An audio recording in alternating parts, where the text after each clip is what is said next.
I'm the shit. I'm the shit. Yo, I'm the shit. Just put my entire wardrobe on the thing here so it doesn't tip over. Got the comedy stylings book there. That contains up to and including at least one comedy bit. Comedy routine. Ooh, that I wrote and performed. Okay. It may contain more, but I'd have to open it to find out. Which bit was it? This book. Oh no, but which routine was it? Oh, I don't know. It's just one of several books I write in. Oh, okay. So it's definitely got my job hunting routine in it. Oh yeah, oh man, it's perfect. I love that routine. I like it too. I'm pretty. Well, I watched the video of you in Hell's perfect Basement to it. for me. You really killed it there. That one was a good performance for sure. I love that club. Yeah, I was very happy with my night there. It was very, very good. Yeah, it's probably my favorite spot in New Brunswick right now. I like it. The look of the place is super cool. Oh yeah. The atmosphere is good. Like it's definitely you feel like it's a comedy show. Yeah. Well, I even love the little gimmicky thing, like the door and the password. But I love that. Yeah, that's one of my love it favorite too. things. The old I kind of feel speakeasy thing. I felt bad the first time I went there because I didn't know they had a back door for smokers. So I was going in through that door and constantly like ringing the buzzer to like be like, I felt bad for this guy. Oh, like, I didn't know about the back door the first time either. Yeah, I didn't find it. Yeah. It's only my second time there, and I just went out to get a breath of air. Somebody pointed it out to me that you can do that. Oh, okay. People go smoke out the back. I was like, what? I thought I had to, always have the password to get in or whatever.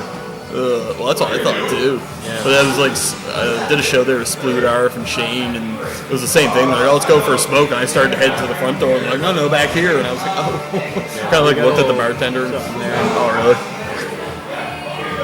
It's gone. Yeah, you got All right, good. Good job. We'll pretend that never happened. Pretend what never happened.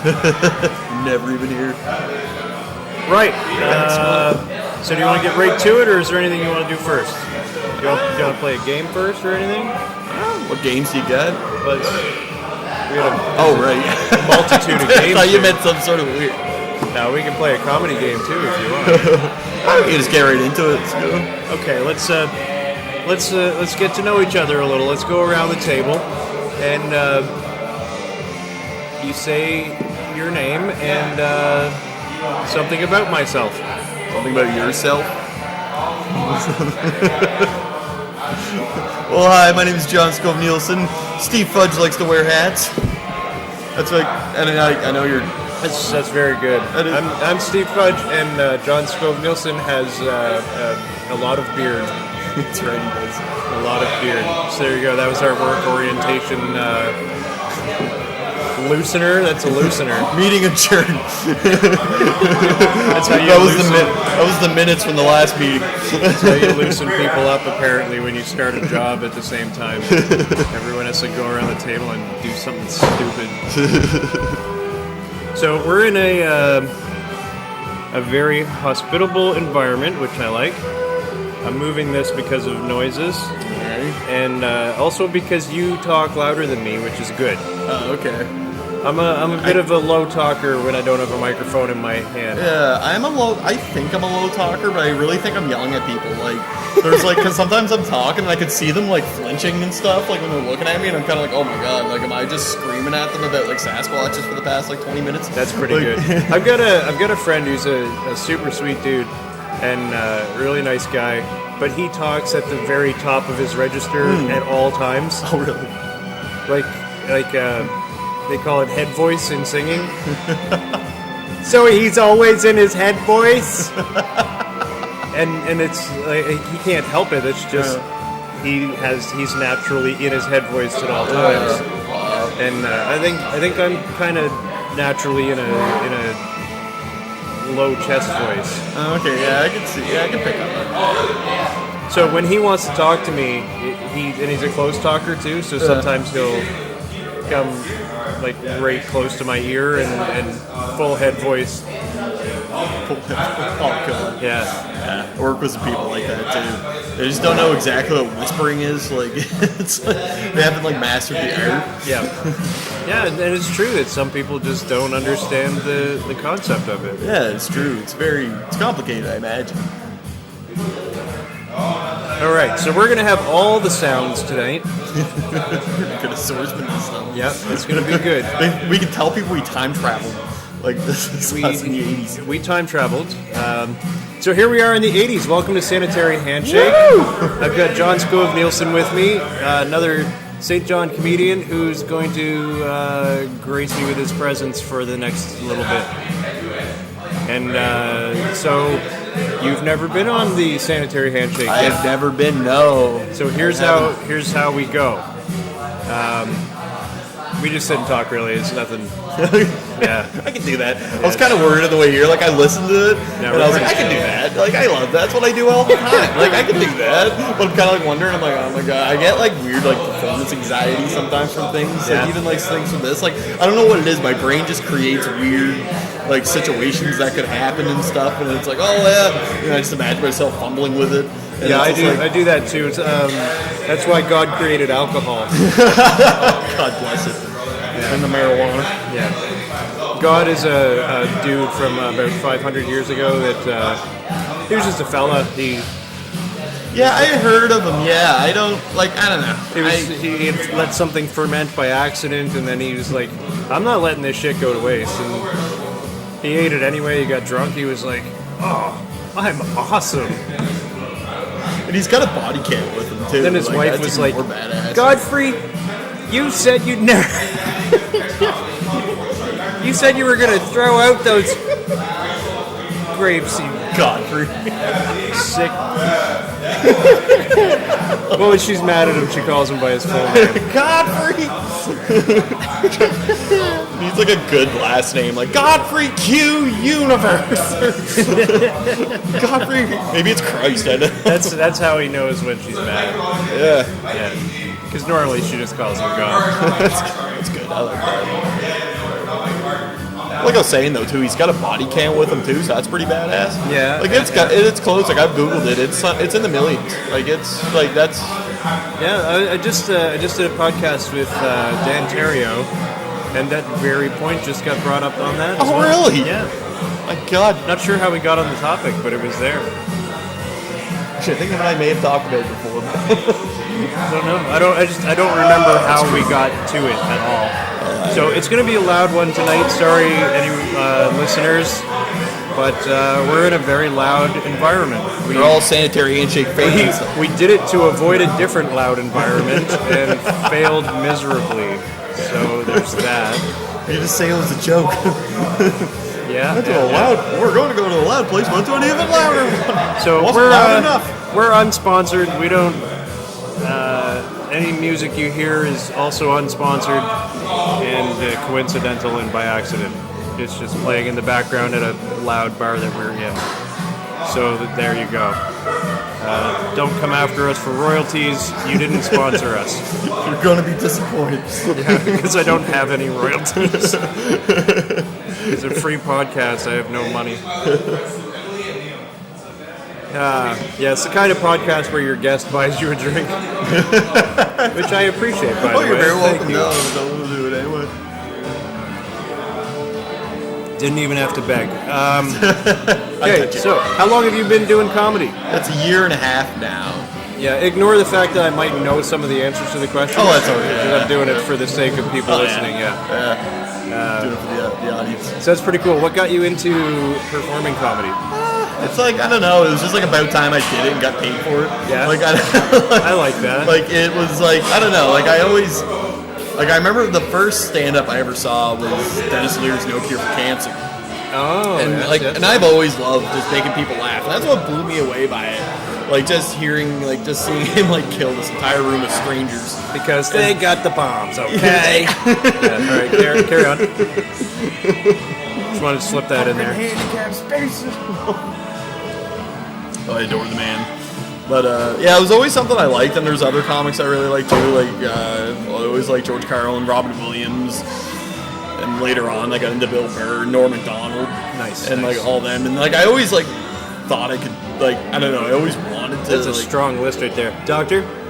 Oh, Norm is probably my favorite from. I love Norm. Oh, as do I. Well, the man's like supernaturally funny. Like he's somebody that could just come in right now and be like, "Oh, you're in a bar," and it'd be hilarious. Yeah, Like, he's one of those guys who I find even if he's bombing, it's still funny. Oh, yeah. And just the way he talks makes me laugh. So it's like he can do no wrong, really. Yeah, it's his whole persona. Like if you get a chance to check out Norm Macdonald, I love him absolutely. He's my favorite binge watch. Also, if I'm on YouTube and I just want to laugh, I'll look up Norm Macdonald compilations and just like talk show after talk show, radio appearance after radio appearance, just hours and hours of hilarity. Well, I must have binged the same ones because there's ones that are like an hour long, and the hour goes by in a blink of an eye. Yeah, like, and it's they're done, super and I'm like, funny. Oh, do you listen to the radio ones too, where he calls in radio shows? Oh yeah. It's so fucking funny. I loved his I love Netflix Norm. show too. I was kind of disappointed that they took off his YouTube show though, because that had some great episodes. Oh yeah, it was good. Like Jim Carrey was fantastic. A lot. His Netflix one is much tamer. It is very much so, yeah. But the YouTube one's still there to view, so Yeah. you can rewatch. Is it still there? As far as I know, you can still rewatch it. Oh, okay. So I got to see. Well, the Super Dave Osborne one's fantastic. I love Super Dave. I grew up on that stuff. So. I didn't know until I started binging on him that he could do so many impressions. Norm Macdonald does. Oh, he does some amazing. really great impressions. What was the one? He did Quentin Tarantino. He did amazing. What's the one with His Super Dave is spot on. Oh yeah. Who is he imitating when he's like, "Oh, I got a yak on my chest"? Oh, Johnny Carson. Johnny With a Carson. yak on his chest. I got a yak on my chest. Johnny Carson calling 911 when he's during his heart attack. Well, one of my favorite episodes is he had Dana Carvey on there, and Dana Carvey did an impression that he does micro impressions, like just small little ones, and it's like, what was it? It was Michael Caine in kindergarten, and he's Michael Caine. I locked 8 crayons. Like it was like that's all he says, and like oh my no, it was paste. That was it. It was like I locked 8 paste. You know, it's a good impression if you say the guy's name. You have to say the if you have to say the guy's name, you're clearly doing it well. Why did I do that? It was good. I liked it. It's better than mine. It's just hacked to be like. He wouldn't say his own Michael name. Caine. Why would he say his own name for? Can you say your name, please, Michael Caine? Yeah, okay. If you give him a circumstance where he has to say his name just to identify himself. But Well, that was the impression, though. If you're It was just Michael doing Caine it- being asked his name. now I was asking for Michael Caine. Not anymore, then. What happened to him? I Where did he need go? effects. See, I already messed up the accent there. I don't know. I haven't seen him in anything in a while. Yeah, I know. Like he's kind of maybe he's like with Sean Connery. Like I heard he retired or something. But yeah, like I can't remember. Like did he die? Michael Caine? No, I don't think so. I hope not. I don't know. But let's move on from there. You've got a nice list of comedy influences. That's cool. I'm glad to hear. I grew up on George Carlin, Bill Cosby. Oh yeah. Bill Cosby was the one that let me get away with having George Carlin. I eventually had memorized all of the Bill Cosby tapes I had. I had a couple of Bill Cosby tapes, and I had to tape over them with George Carlin. Oh really? Yeah, because George Carlin was a dirty comic and I wasn't allowed to listen to him. So I taped over the Bill Cosby tapes, which I was allowed to have because he was a clean comic. Look how he turned out. Oh damn. Yeah, exactly. Yeah, exactly. Out of the two of them. Yeah, it always seems to be the way, doesn't it? Oh, it does, It's always yeah. the squeaky clean dude who's It definitely like turns out is into like- weird shit and raping and Well, did you ever see that clip? It's Serial on killing. YouTube of like there's that episode of the Cosby where he makes his barbecue sauce. Yeah, I He's saw talking to that Claire. clip. He's, everybody loves my barbecue sauce. Like he's talking about his own kids. Yeah. Look how horny my kids are. It's because of my barbecue sauce. It makes everybody horny. Reese is going to get laid tonight because of me, Claire. Now let's you and I ignore them while we also shove you full of barbecue sauce. Why don't you eat some barbecue sauce, Claire? Try it. I'll pump it into you. Don't you want to be like our daughters? I don't know why I'm doing a George Takei voice there. I don't know. I just clicked. Yeah, I didn't even make an attempt at the Cosby voice. I like Bill Cosby though. Barbecue down There's the barbecue so clear. Get the You won't be able to resist me. I'm going to show you my pudding pop. He does a bit that I love. It was this one. It was called the Chicken Heart.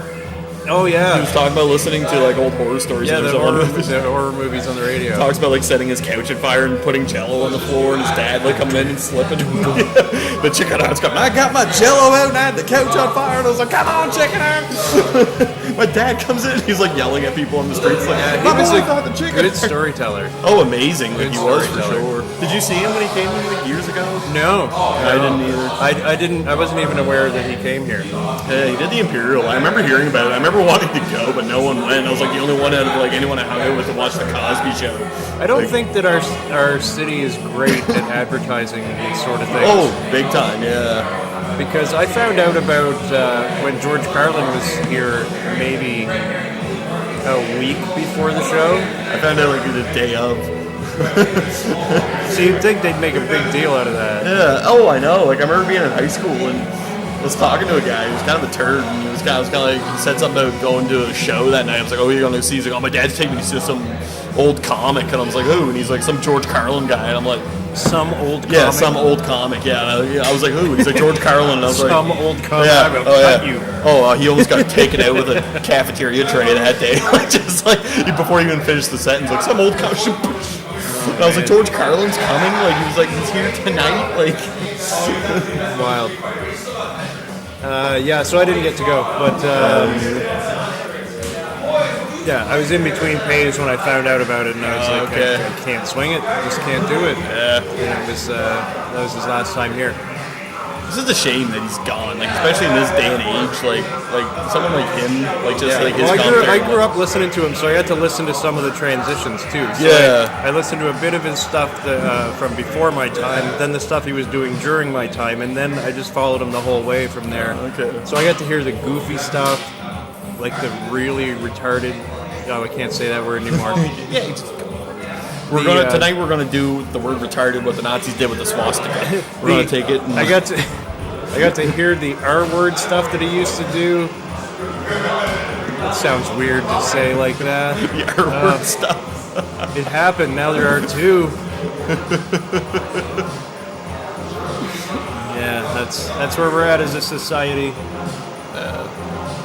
So anyway, I didn't mean it in any way as a Jesus. slight to It's people one of my with favorite any words. sort of disabilities. I meant it more in the way of like when you put your e-brake on.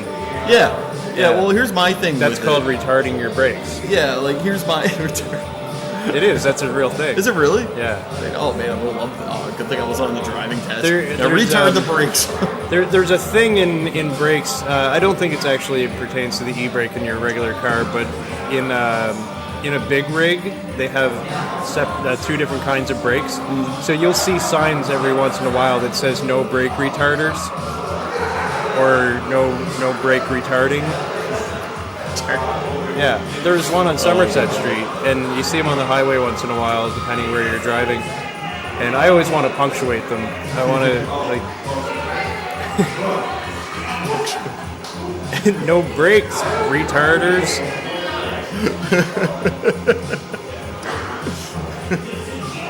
But yeah, so when you're driving through a city after a certain point at night or through residential areas, they don't want you using these certain kind of brakes because they're very, very loud.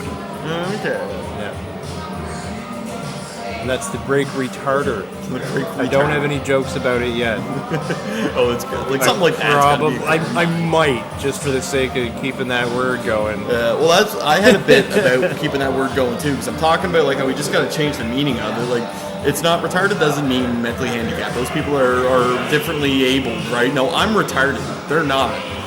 I'm the retard. Like, I'm the one that's like, Right, I'm like- not even able. No, like, I mean, like they're differently abled. I'm not even like. Yeah, I wasn't using it in any way about. Yeah, mentally I or was just- physically that was just my handicapped 2 people. cents. That was just we my. can't say handicapped either anymore, can we? Yeah, no, George Carlin had a great thing about it. Is he said it makes soft language. Yeah, differently abled. Yeah. We're all differently abled. I can do things you can't do. You can do things I can't do. We're all differently abled. Doctor? So,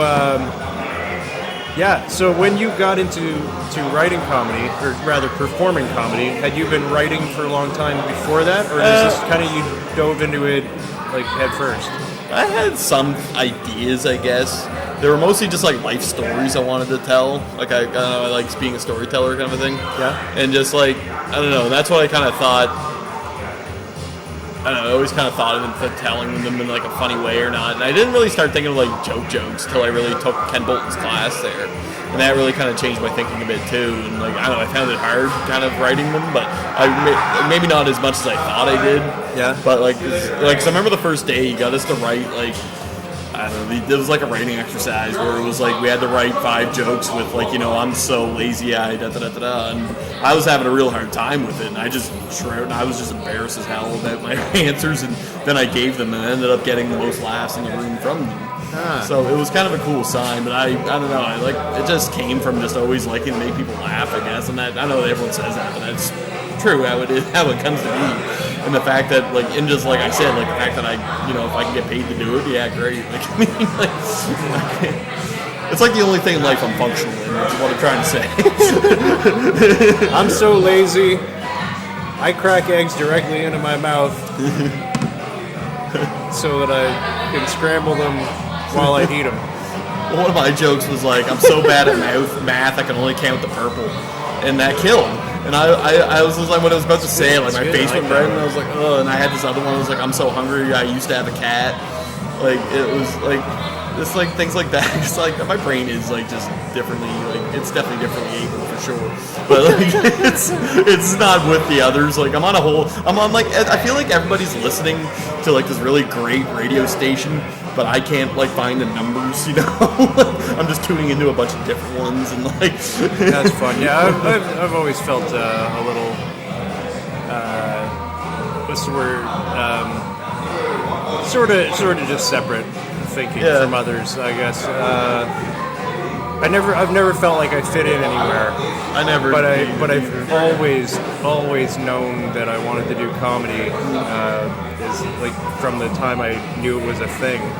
Except that I grew up here and there's nowhere to do comedy here, so all I could do was hope to catch a show if it came in town, or if I happen to be in another town and there's a comedy night, then I'd like to go to that. So I did all that stuff. And now we finally have a kind of a strange scene. Yeah, it's growing and shrinking and growing. It's the whole yin and yang thing. It's like creation and destruction all rolled into one. But yeah, that was my thing, and I'm embarrassed to admit that before I took the class, I really didn't know that there was such an underground comedy scene here. Like, because Ken told us about No Jokes Barred, and I went to one, and my first one was in April. It was Mark Splood, Arif, Brian's on it, Adam Landry, and I laughed the entire time. Like, and it was just cool to see like this. Like, I had no idea this much talent was in the city. Yeah, there's some really good comics too.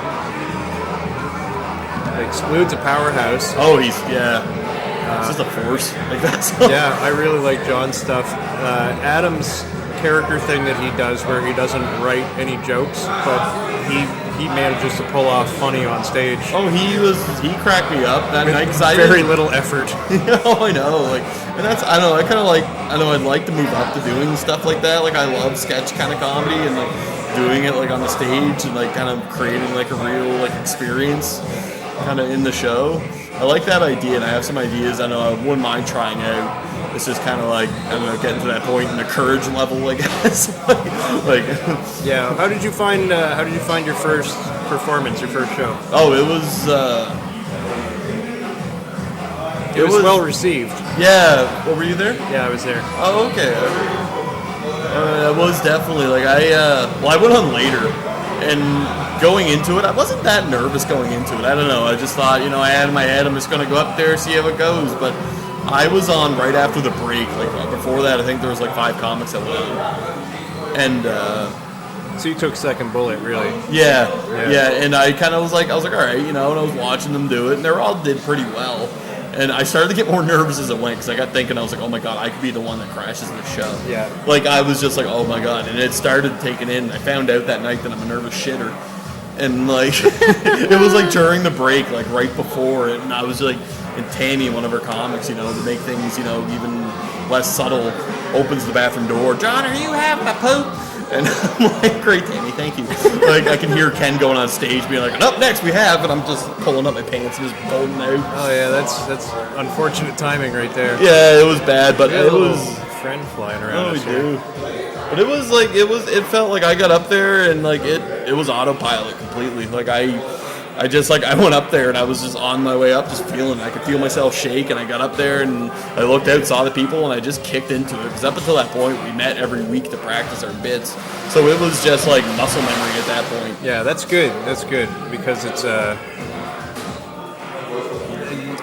you can't overstress the results of practice. Oh, you really can, and I'm such can. a lazy motherfucker. That was the only way that I could do is if I was in a class. Like I had a group of us, and we were on each other all the time. Like, so when are we going to meet? Yeah, it's like going to the gym, and you have a guy that's like, "All right, okay, we're gonna do reps. We're gonna do 10 fucking whatever we do at the gym." I have a membership. I've never stepped foot in one. I have a membership. The only reason I keep the membership is just so that I have a shower when the power goes in.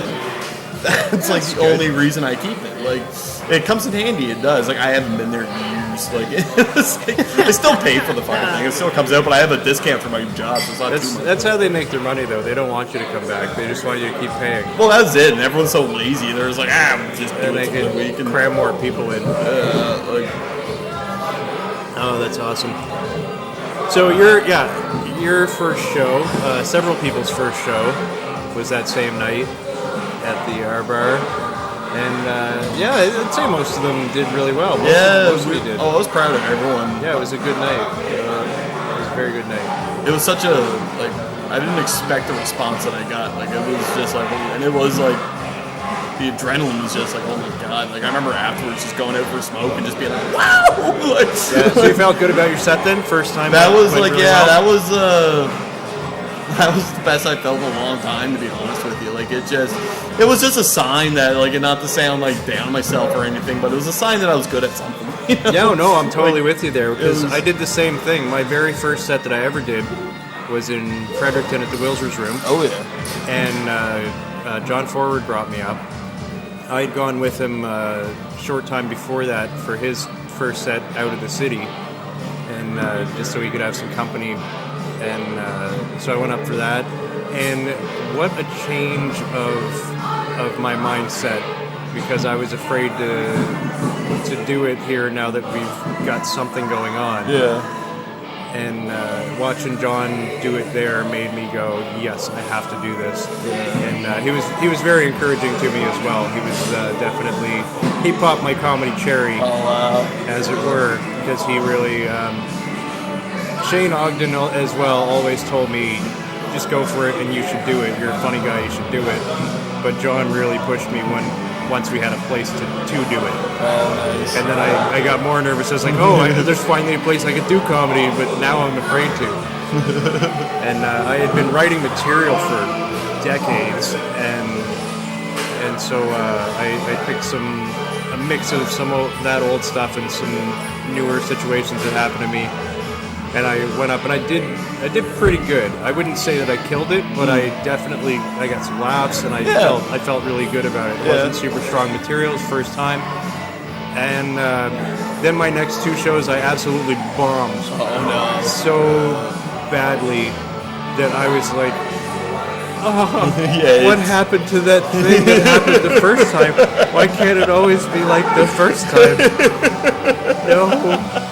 Isn't that the truth, though, about anything? Well, I had that. It's unfortunate. How was your second time and third time? Second time was really good. It was at the Yuck Yucks, the first Yucks amateur night, actually. It was for, like, I went from the packed R bar to like 12 people at Yuck Yucks, like and and I got really nervous for that too because I thought it was Yucks and I just had visions in my head of it just being packed and I knew how corporate it was, so I was just like oh god, like here we go, like I'm gonna get up there and the hook's gonna come out and like pull me off. But like that would have been awesome. Followed by the guy with the broom. I was kind of disappointed that it didn't happen. Like I was like, but I did really well there. What was my third? My third show was because the first I did the same set at the Yucks as I did at the R Bar, and after that I wanted to try new stuff because I thought that was the real test. Yeah. That if I could do like new material, then I could do comedy basically. So I came up with a set that was actually pretty last minute. Like I was kind of panicking because it was like the week of the first roast battle, and Sam asked me to do a set beforehand. And I was kind of panicking because I kind of thought of it in the back of my head and I had some ideas, but it wasn't coming together. And like it was the day of, and I was just piecing things together that day. And I was driving there and I could just feel it. I was like, all right, this is going to be my first bomb. Like this is it. And I ended up killing it. Like I was like, that's good. That was unreal. I couldn't believe it, but I did. My first bomb was actually at the Wilsers last December. It was. Yeah, that was rough. Oh, yeah? It's a rough feeling, like, cause I kind of got a little cocky, it's kind of sucked because my sister's there, so family's there, so you want them to see it do well. You're telling them how well you're doing, so you just want them to like witness it themselves. And then I got a couple I got some chuckles, I guess. But I went up and told like the first joke that I was like really proud about, and it was just dead silence, and it was like the most louding thing I've ever heard. Oh, I know. Like silence is deafening. It is. It's just like you get it from a girlfriend, it's deafening. You get it from an audience, it's deafening. I hate silence when you're talking. Oh, the fucking silence. You need some give and take. You need a response. Yeah. You need a response. The silence is so. Well, the silent treatment just makes me talk more. Yeah, and me too, and it's ambiguous, and it's like, give me something. Well, that's what it is. I'm fishing. Even go, oh. Yeah. I'd rather have aw than nothing. Staring straight ahead, just ignoring, just pretending I don't exist or are alive at all. I'm just like some ghost. With those eyes, black, like doll's eyes. Just trying to that was from Jaws. I thought that was familiar. I thought it was like one of those killer doll movies or something. No, I was doing the scene from Jaws where he's describing the shark. Oh, is that the fisherman character? Yeah, the fisherman guy. He's going on that long drunken rant. You go on the water, that's not the freaking chalkboard. The whole meeting goes quiet. They turn around. The shark's in the water. You go in there. What is he whittling or something while he's doing it? I don't remember. He probably was. I haven't seen it since the 80s. Same. That's been one of them due for rewatch. Yeah, I think I should rewatch that. I want to rewatch that one with my kids. I think. Oh, nice. We've been doing a teardown of all the Friday the 13th. Oh, fun. Oh, nice. So we're doing like Mystery Science Theater 3000 style. Oh, cool. We watch the movie, we mock it, we make fun of it. You and your kids? Yeah. Oh, nice. Me and my two boys. And we've been live streaming them, so people have been watching along as well, which is really fun. And we get people's comments and shit, and it's really cool. Oh, that's awesome. We have a blast. So we go through, and I used to just transcribe it on Facebook and go, hey, this is what we're doing. We're doing Nightmare on Elm Street 1. If you want to follow along, well, it's Friday the 13th, but if you want to follow along, we'll post all the funny shit we say in the thread, and we just keep posting and pausing the film so we can post the lines so we don't forget about them. Amazing idea. And we had enough people reading along that we were like, okay, kids, are you comfortable with live streaming? Yeah, we should totally live stream it. We're like, all right, cool, let's do that. So we put the camera on us, not the movie, because copyrights. And we tell you when to hit play if you want to watch along with us. That's awesome. So then you can watch the movie at your house while you listen to us mock it live stream. Sort of like riff tracks. We got the idea from Mystery Science Theater. It's a great bonding experience, though. Like, it's a blast. We have a really good time. They come up with some funny shit too. I think we started doing it when my youngest boy was 7. He was the first one. We were watching. It was Friday the 13th Part 1. We get to a point where it's that shot from the cameras in the bushes, and it's kind of moving around, and you see the people hitchhiking, the young vulnerable teenagers that are, just due for a murdering down that back road. Due for a hack. And my 7-year-old goes, I know who the killer is. It's the cameraman. It's perfect. That's perfect. Wow. That's how you know that is they're- really that's elevated. Like, He is that's his father's child, for sure. I would not have thought that, ever. But all three of us were just. It's a really fun experience to do. Recommend it if you have kids. It's a fun thing to do with them. Nice. Yeah. So we should do Jaws for sure. We've done right up to Jason X on Friday the 13th. So you guys did Jason Lives? No, that comes after, doesn't it? It comes before Jason X, I think. We did everything It's in the 80s, before.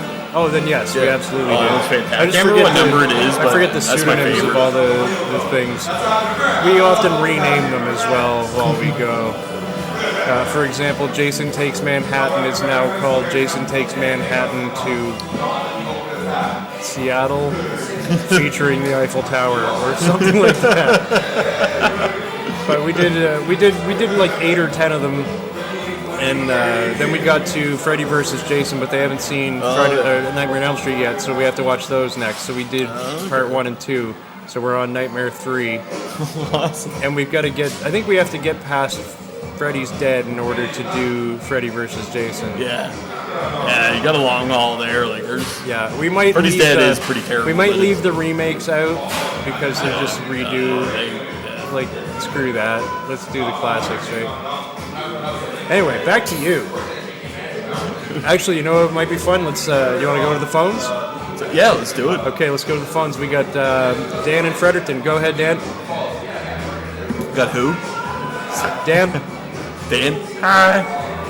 Hey, Dan. Do you have a question for John Skov-Nielsen? Hi, John. I don't know what I'm doing here. Sorry. I thought I had Okay, a we good can thing go to another call. That's fine. We got. I don't know where I was going with that. I'll let it. We'll come back to that. It's on the back burner. Yeah, there was something wrong with the phone lines there. We're fine. It's okay. We'll come back to you. What else is fun? So what keeps you going after you bomb? Because I find this fascinating. I did good on my first show. My next 2 shows were terrible. Okay. But it's something I've always wanted to do. I did different material each time, so all 3 were completely different sets. So I just thought that my material the second and third time were shit material. Okay. And one of those 2 I've never reprised, but the second of those 2 I did, and now I do well with it. So that's another thing. So I've learned that going along as well, and that's kind of what taught me that doing the same material at different places can get a different reaction and all that stuff, and really got me the experience of the way that comedy, you have to practice in front of people or it's not going to work necessarily. That's the thing with comedy, and that's kind of the thing I like about it, is you, as much as, I kind of love it and I hate it, because as much as you think you have like a gold joke that you know is going to kill, you don't know until you, like you said, perform in front of a crowd. That's the only way you find out if you have good And then material. it's met with dead silence. Yeah. And you're like, oh, I thought that was going to fucking kill. Yeah. And then it throws off your whole set. Well, I've learned too that I don't know, I'm trying not to throw away jokes, I guess, because that was after I bombed at Wilzer's that night. I was feeling terrible, but Jimmy McKinley came up to me afterwards and he was like, look, I'm going to tell you. He's like, I thought you were great. He's like, I thought you had a great set. He's like, the crowd just must just been the wrong crowd. He's like, but still use that stuff. He's like, I really like it. And I was like, okay. And I don't know, I've gotten to know enough of the comics that I think I took the compliment as sincere. Because I think I don't know, because I've had people tell me, oh, you could do this or do that, or just not say anything at all. But I don't know, I took that, and I remember it took a while. It sat with me for a bit. It really crushed me for a bit, and I was just like, oh, it just got to me. And then I signed up for Laughter Dark. This was in early December. And Sunday I did this. Laughter Dark. What's that? Sunday Laughter Dark. Sunday Laughter Dark, my show now. McGill's. So you're running Sunday Laughter Dark and with Brian Godso. I am it. Which is awesome. That is. So just for the listeners, if you're in the St. John area, this is a bi-weekly show every second Sunday. This one, December 9th. There you go. Bam. I should have this out probably by Saturday or Sunday. Oh, okay, cool. This week. So I don't even know what the date is today. It's the 29th of November, I think. Yeah. So, yeah. Yeah, if you're listening before December 9th, bam, that's the next show. Go to it. It's a pay what you can show, so it's free to get in. Donation is appreciated, and there's always plenty of comics on the show and a lot of fun time had. So go do that. Right. Thank you, Steve. That was the best said thing. I can't. Like, I have a hard time advertising, and I gotta work on promoting.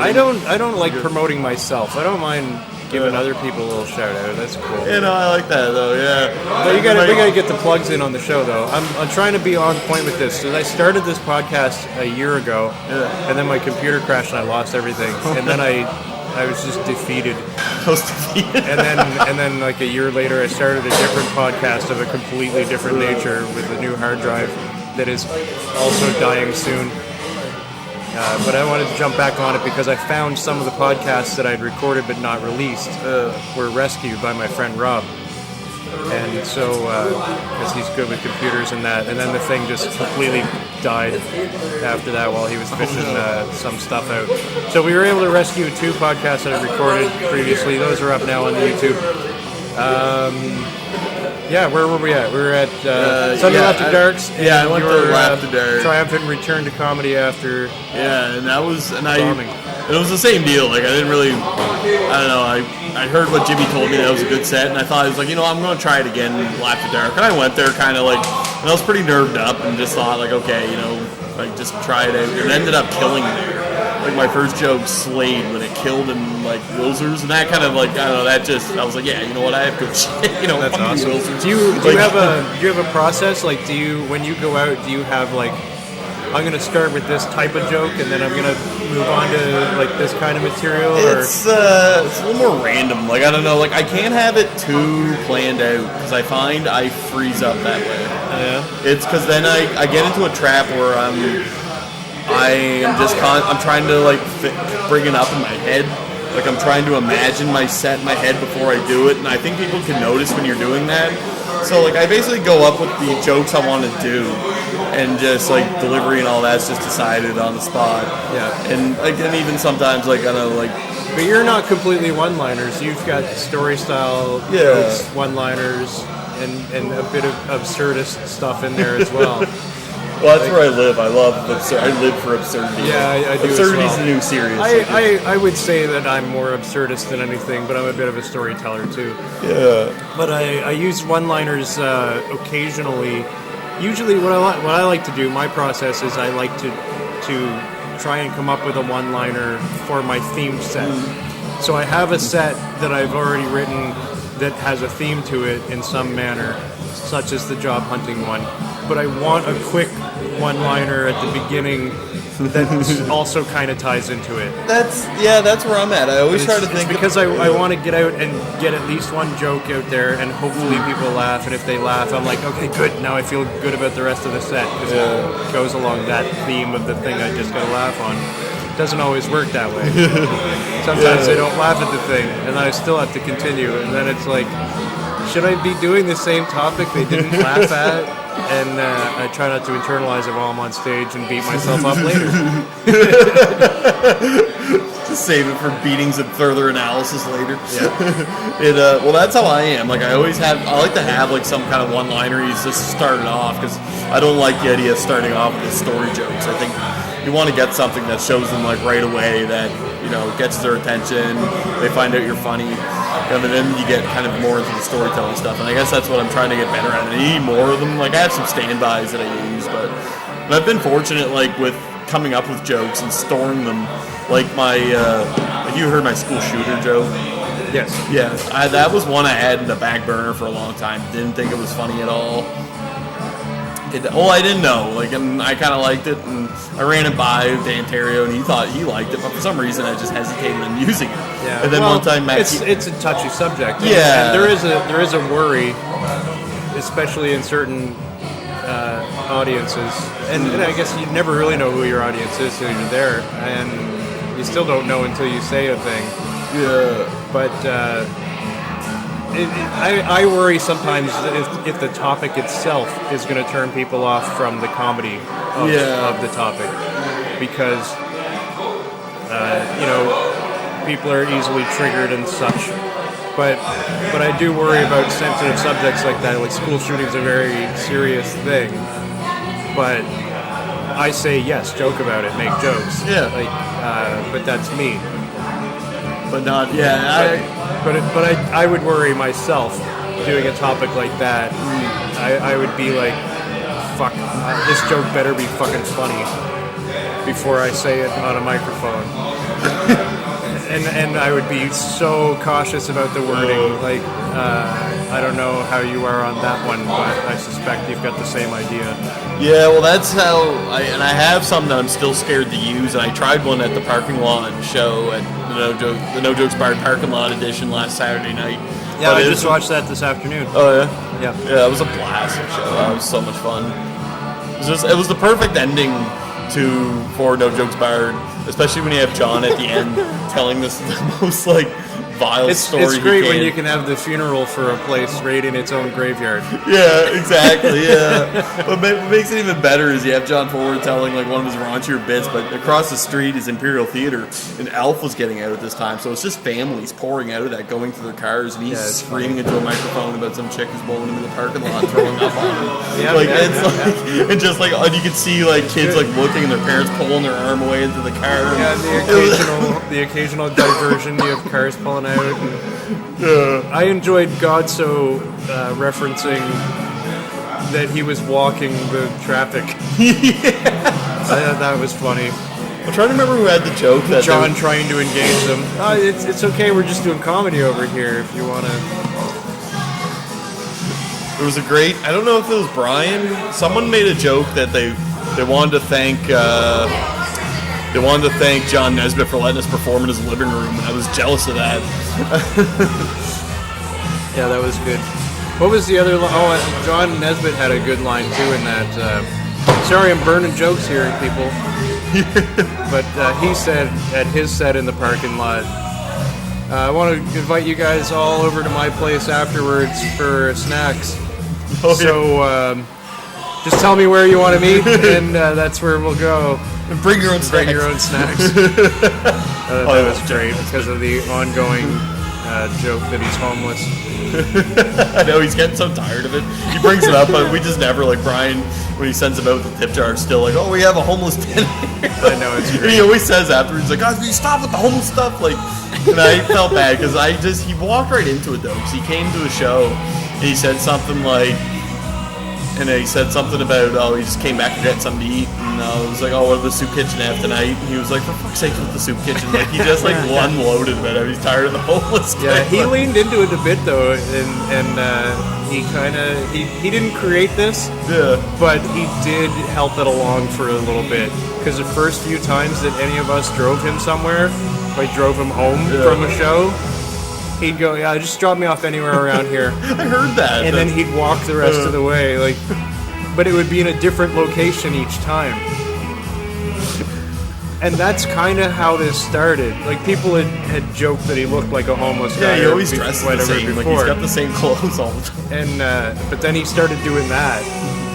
And so that just kind of made people go, maybe he really is homeless.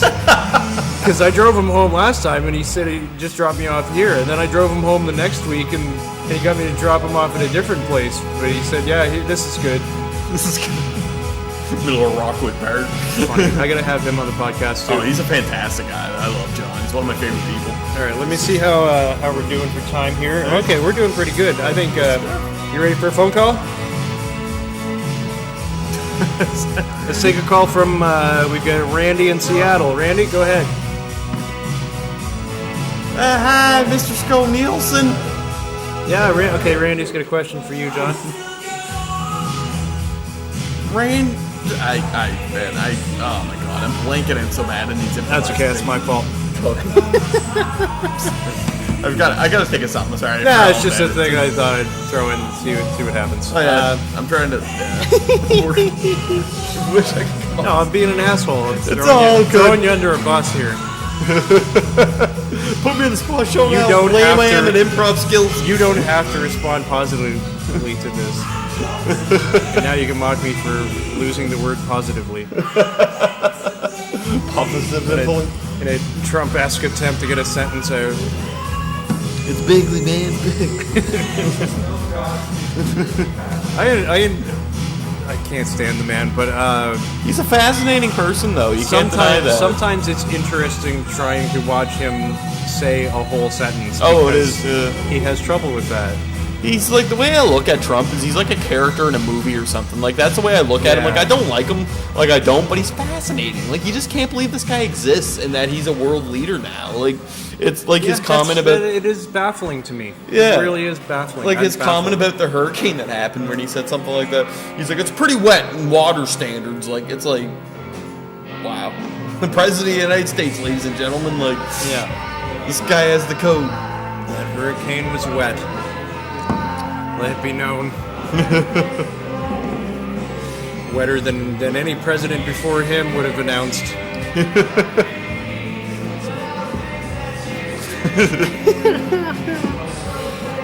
Alright, so, you've persevered. You've gotten, I've watched you get better and better at comedy. You've become a pretty good comic. Oh, thank you very much. And you've afforded yourself some opportunities. You've got to travel a little bit and do some comedy. Tell me about that. Furthest I've really done is Hell's Basement. Fredericton, Moncton. Fredericton, Moncton. Yeah, that's Hey, you haven't done good. Halifax yet? No, yeah, no, I I'd love haven't to either. though. I've been meaning to, but I haven't. And also my sister lives there, so I should visit. My sister lives there too. Well, one of my sisters, I have 3. Oh, you have 3 sisters? Yeah. Okay, I only know the one. I know Emily. Yeah, you were saying, yeah. Sweetheart, love her. Oh, she's awesome, yeah. She's a solid chick. Yeah, I need to visit my sister and do some comedy in Halifax. Yeah, Halifax, yeah. Yeah, well, that was... There used to be a bar there called Hell. Really? If that's still a thing, Halifax? I would like to do a Hell tour and go to every place called Hell. I like it. We'll find like some crazy place in Europe called Hell or something. That would be fun. Well, Hell's Basement's definitely my favorite venue. Like, I'm going there actually on the 15th to perform with Chris Hovey, Jillian Graves, and Jason Guptill. Nice. Jillian was supposed to be on the last show that I did there last weekend, but she did not show. Oh, really? Yeah. Wow. Yeah. It's unfortunate. She's a good comic. I've only seen her perform once, but she killed it. She headlined at Wilshires one night. I've seen her twice. She was at one of the amateur nights at Idiux, and she did the James Mullinger pop-up show that he did. The pop-up show at the live. That sounds so dirty. The pop-up show.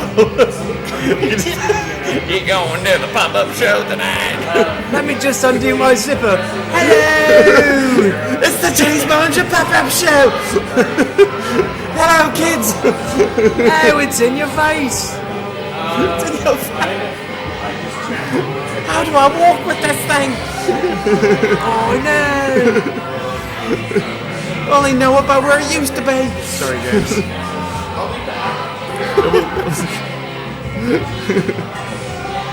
It was a good show. People adore that man, Mullinger. Yeah. It's like Jesus Christ incarnate.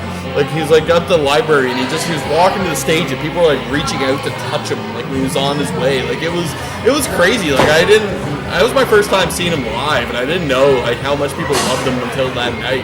And I was like, wow. he came in here and just I would say stormed. Like he made a name for himself really fast and did really well for himself with seemingly on the outside looking in little effort.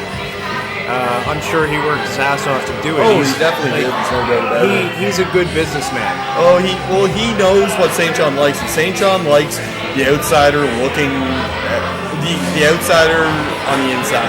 Yeah, Like absolutely. him, they love that whole. They eat that shit right up. Like the whole thing about like St. John being different from London and stuff. They love that stuff. Yeah. Like, And all the he shows knows it. are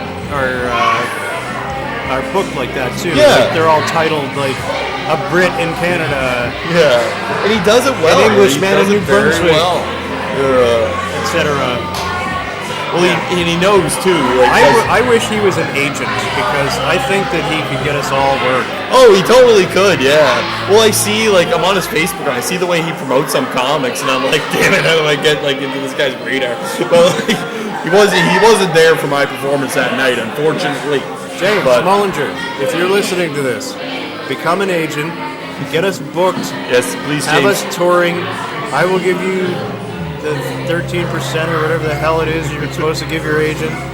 I'll give 14, James. All right, 15. 16. We'll both do 16. You have it on record. That's all. Thank God. Anyway, we're ready is what We're saying. going, James. Come for us. It's right time. now at the barcade. This isn't live, but if you're listening to time. this, we'll just come to this. We're live right now.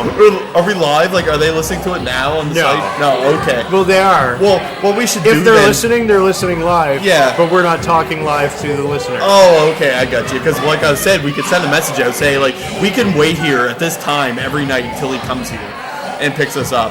I adore this song. I don't know if I can make that commitment to be here every night at the same time. Yeah, it was like a false, like, I don't think I'd do it.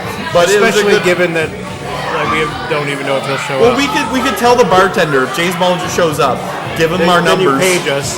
Well, let's just give him our I numbers said here. page. Page. Page us with Steve Fudge and John Skov-Nielsen about the barcade. Yes, James. We have like a little red Batman phone going. Give me that beeper number now. In the middle of a shift at the superstore. Oh, I want to James. get my 16%. Between the two of them, I'll be rich. I don't make that much money, James. I think we're on something. Well, no, we would because he would get us the good gigs. Oh, he because would. Then he'll get paid more. Yeah, exactly. Yeah. That's why I would love to have an agent. You what? I'd love to have an agent. Oh, I would too. I think we may have hit the point of the evening where we gotta wrap it up.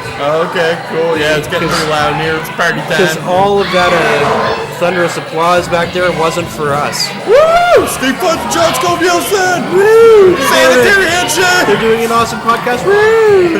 We should have just claimed it was for us and been like, thank you. We just edit that out and say like, yeah, that's right, Sanitary Handshake. Who wants T-shirts?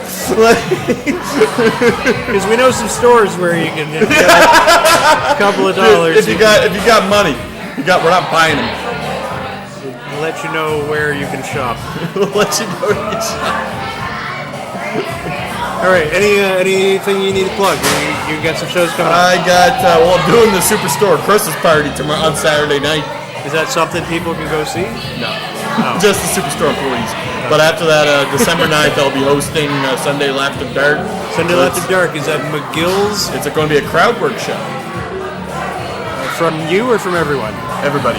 Like, it's going to be, as far as I know, Brian and I are going to do the same thing we did last and have like a bucket show at the beginning for the open mic. And then, I don't know, I think we're getting comics to sign up for the crowd work part. So all the comics have to do crowd work? Yeah, Oh, yes. That's I know. I'm terrified, to be honest with you. Brian's great at it. Brian's This is going to be a pro. train wreck shit show. It is going to be. I'm just going to ask them weird shit. Like, I'm just going to ask them right off the bat what the weirdest All dream right, was. people, you have to come out to that shit. You do. Well, that's the thing. We need that's people something there to I make like it. It's a about crowd your work show. This is something I want to plug your show a little more. Sunday After Darks is one of the funnest comedy shows to do as an open mic style in New Brunswick because they change the format up a lot. Sometimes it's a roast battle. Sometimes it's just a regular comedy show. Sometimes it's a put your name in the hat show. Sometimes it's we give you the topic which you pull out of a hat, and now you have to try and do 3 minutes on that show. I'm terrible at that, James. And the next one apparently is going to be an all crowd work show. We need a crowd there, so bring That means the comics cannot prepare ahead of time. It's going to be disastrous and hilarious. Come watch the tragedy unfold. Come out to the thing. What time does it start? It starts at 8. like show starts at 8 or doors at 8? We're trying for a solid 8 o'clock start because there's a party at McGill's that night, I guess, at 10, Okay, I think so it is, so we have to... come in at 7, have a drink, Yeah, 7's good. and then the show starts at 8. So come see that, December 9th, 7 p.m. 7 p.m. Let's say that. 7 p.m. Yeah. I like it. All right, that'll be Steve Fudge standard time, so that I will show up at 8. That's how you get me there. I kind of worry sometimes. I'm like checking my phone. I'm like, oh my god. That's why I try to message you at least. Oh no, I appreciate it greatly. Yeah. I'm famously late for everything. It's a bad quality of Comedy's life. like the only thing I'm early for. Work, I'm like, sitting in the car. I always want to smoke be. Quite often though, I'm just wrote the thing, and then I'm trying to go over it and over and over it before I leave. I usually do on the drive there because I live in KV, so I have a pretty good drive up there. So I just like the whole time there, I'm just saying it to myself. People are driving by me, see me talk to myself, and like just Yeah. The last Hell's Basement, it's about an hour and a half drive. Going over. Thank you. You tried. Thank you. Sorry, it's a lot Sunday After Dark, December 9th. We get a lot of fans here in the God. barcade. It's comedians that brings them all out. Yeah, I spent the whole drive up because I'd added some bits to my job hunting thing, and so I was trying to figure out where to insert them. Because originally I had them at the end, and I was like, nah, they need to go here. Nah, I don't like that. And then I like where I have them now, but yeah, so Sanitary Handshake, I want to thank you for joining us. Thank you for having me. John Skov-Nielsen, Sunday After Dark, December 9th. Go check that out. Thank you for being with me. Thank you, man. Thanks for having me. It's a pleasure. Appreciate it. Anytime. All right, let's cut it here. I pat my back just to pass the time, 'cause I love myself.